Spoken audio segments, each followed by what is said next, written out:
Hello, and welcome back to the Fit House Podcast. Today's topic is why having a routine is so important. Why is having a routine so important, Gina? For many people, myself included, I have seen and felt myself that having a routine is paramount because even when you don't feel like doing something, you can't always count on motivation to propel you through. And if you have a routine, if you set appointments for yourself, no matter what the thing may be that you're trying to stay in a routine of, it kind of becomes habitual, and it just becomes something you do, like another action or, insert whatever it is here, and it just becomes second nature, regardless if you feel like doing it or not. And this can come down to Hi. This can come down to You're pretty. I was just looking at you. You're pretty. Thank you. Thank you. This can come down to training in the gym. So whether it's, you're having a really hard time hitting your 3 to 4 workouts a week, you put that in your routine. You make it part of your routine. You make meal prepping part of your routine. Just like you would, showering in the morning. It's part of your routine, or at night, whatever your jam is. But creating a routine means that you're doing things even when you don't necessarily have the motivation to, and when you necessarily don't feel like it. I agree with you. I agree. I don't think you can be successful without a routine. I have a little bit of a different perspective on it than what you just shared. Think of what is the ultimate routine? The ultimate routine is what propels you to your goal. I mean, specifically, I would say the ultimate routine. This is what I'm thinking about with it. The ultimate routine would be being in the military, or even more so, being a POW, because there's a consequence if you don't follow the routine, right? So I feel like step one to having a routine is you need to actually create a routine. If you were in the military, or if you were on, what was that TV show where everyone would lose enormous amounts of weight? Biggest Loser. Yeah. So think about the Biggest Loser TV show, right? And the way they did things was not the best approach. Everyone was destined to blow back up after the show was over. But that being said, in fairness to them, it was done to, you had to make it entertaining for TV and have to have huge results to draw people in, right? Mm-hmm. But the first thing you get is a routine. So, and the routine is written. I assume they're handed a sheet, or when you're in the military, or you're verbal. This is the routine. You are waking up at this time in the morning. You are eating this. There are no other choices. There are no other options. You are exercising at this time. You are doing this. You are doing this. You are doing this. Everything is structured to a routine. And if you follow those steps, you will succeed. Mm-hmm. Imagine if we had a camp where even just 90 days, anybody who wants to, what is a physical goal somebody has? In 90 days? In anything, just a physical goal. That's somebody wants to be more muscular and lose 20, fat, right? They want to lose 20 pounds. Okay, lose 20 pounds. In 90 days, if someone came and lived with us and we provided the food, we provided the workouts, we provided everything, and we provided no other choices, oh my God, you can have life-changing results in 90 days. And it's not just a routine, it's also not having other choices. We putting an addition on our house. So no, but think about it. It's not just a routine, because so many times, this is popping in my head as this is coming out of my mouth, where I hear people say, oh, well, it'd be really nice if I had somebody to cook and prep all my meals, because that's the only missing piece. If I had that and I had more time, I would be able to be 100% in regards to my nutrition, right? But that's not true, because think about it. There are meal prep places on every corner, and never even mind any special type of food or whether it's the right macros, the right whatever. If someone were to just do that, just by the meal preps, they would get far along before they needed to start changing things up and need more of a specific approach, right? So it's not that, because you can go do that tomorrow. It's all the other choices that you have. And there's really no repercussion if you don't do it, right? Like if you're a POW, what's the repercussion for not following the routine? Well, They probably shoot you. If you're in the military, what's the repercussion? I don't know specifically. I assume you would be court-martialed, or there would be some sort of like a legal repercussion. If you were on that the TV show that you were talking about, The Best Loser, if you're on that show, I assume The Biggest Loser. I assume the repercussion is you're kicked off the show, and then you don't. There was a cash prize, I would guess, right? Mm-hmm. So you don't get the cash prize. So there's repercussions.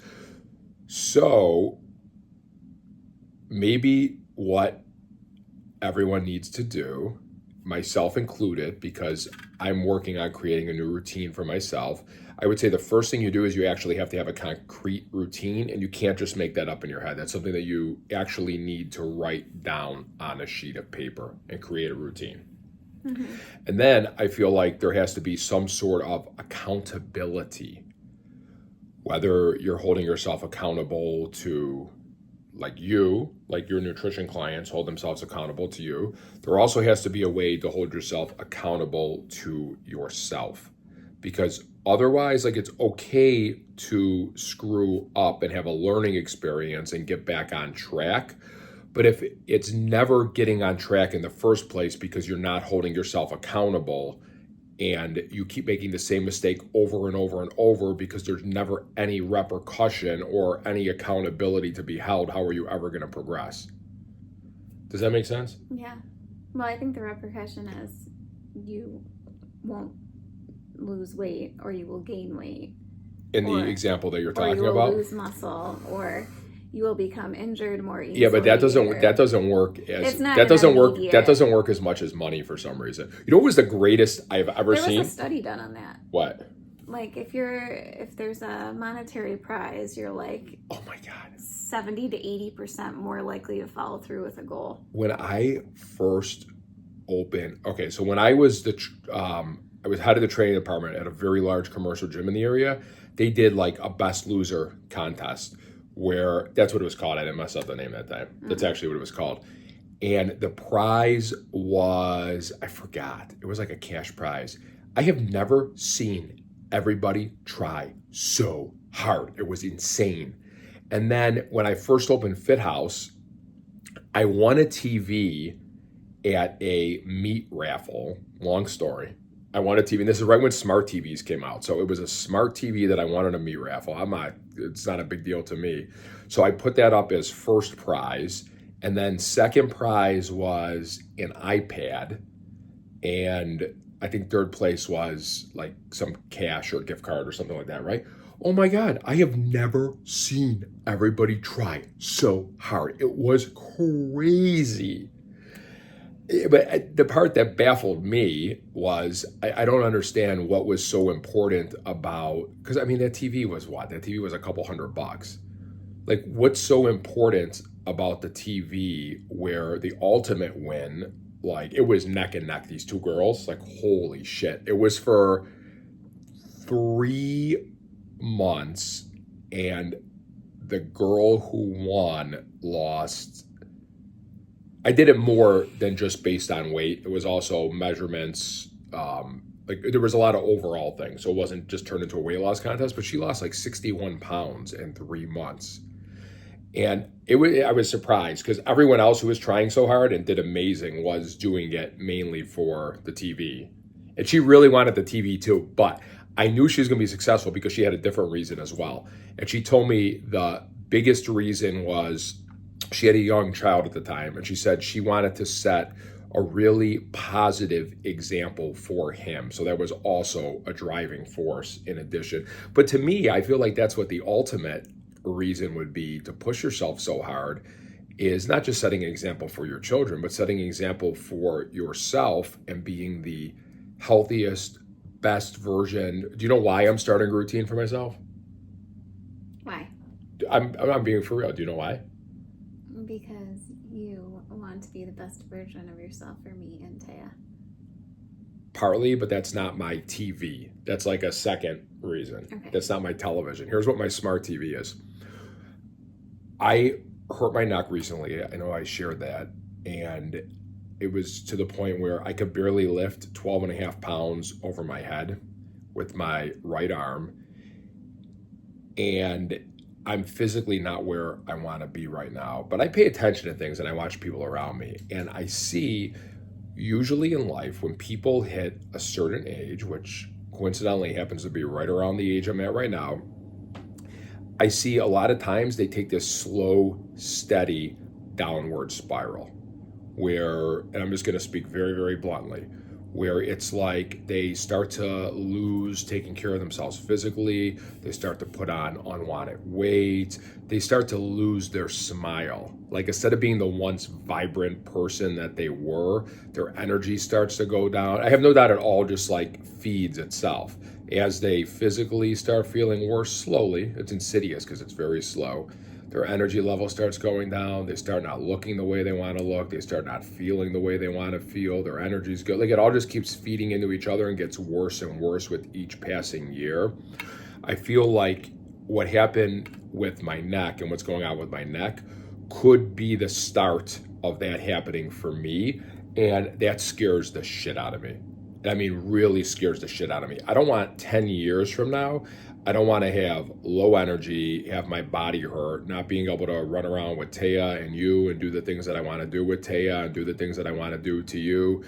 And I don't, but also like waking up in the morning, I want to be able to look in the mirror and be happy with what I see and like feel good and feel vibrant. And I feel like this could be the start if I don't nip it in the butt of a slow, steady decline for me. We got another child on the way. Things are only going to get more hectic right now in our lives, right? And that scares the ever-loving shit out of me, to be completely honest with you. So I need to nip this in the butt. And yeah, it takes a lot of work, but that's why I'm making a routine for myself. Like I am literally writing down, you gave me the great idea of I start writing down what I'm doing with my nutrition. I'm coming up with a routine for the gym that I am putting on paper. I'm coming up with a routine for life. I need to start reading. There's a very specific book that I'm going back to reading every single night. And I know we got to get going. I feel you with the tap that you have a nutrition call waiting for you in a minute. But the point is I'm actually need to sit down and write it down and come up with that routine. And my important reason is it scares the shit out of me what I see happen to other people at around my point in life that I'm at right now. And I don't want that to happen. So it's like I have a reason, that would be my repercussion, but I'm actually writing everything down because just talking about it with you doesn't make it real. It's not until I write it down and I have a plan that I'm then going to hold myself accountable. And here's another way to hold yourself accountable. What is it? Verbal accountability? What do you call it? Like I'm making an announcement. Right. I'm sharing it. So I'm sharing this with a lot of our clients are watching this. Yeah. So I'm going to hold myself more accountable to this. And honestly, I had written something down yesterday. I still have something to write down today. I got my food journal. I now have, we call it shared accountability. I feel I got motivation from that. Like I'm feeling really good about the whole thing. And I think that's how you get motivation is you actually have a plan and you start doing that and you build and you earn motivation. Yeah. Do you have anything you want to add to that? No. I kind of just I just took off. That's all right. All right, you're still cute. Oh, thank you. So are you. All right, would you like to close this up? Yeah. Thank you for listening. We hope you took something of value from this, and we will be. Can I add one more thing? Next week. What? Okay, I just turned 41 this summer, and that's what I said is the age that I feel I start to see that in people. It is never too early or too late to start. Literally never. There's a guy that I train. He is in his early 70s, and he said to me a couple, like maybe a month or so ago, we had just finished doing a bench press, and he asked me how much weight was on the bench press.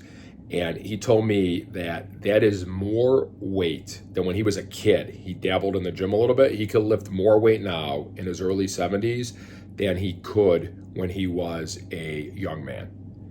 And he was supposed to, his doctor told him he could never lift his arm up over his head, like all sorts of stuff. His shoulder has gotten so strong. His knee has gotten so strong. He's doing full squats. Like the progress he has made has been nothing short of awe-inspiring. It is never too early and it is never too late to get started and just make life-changing progress.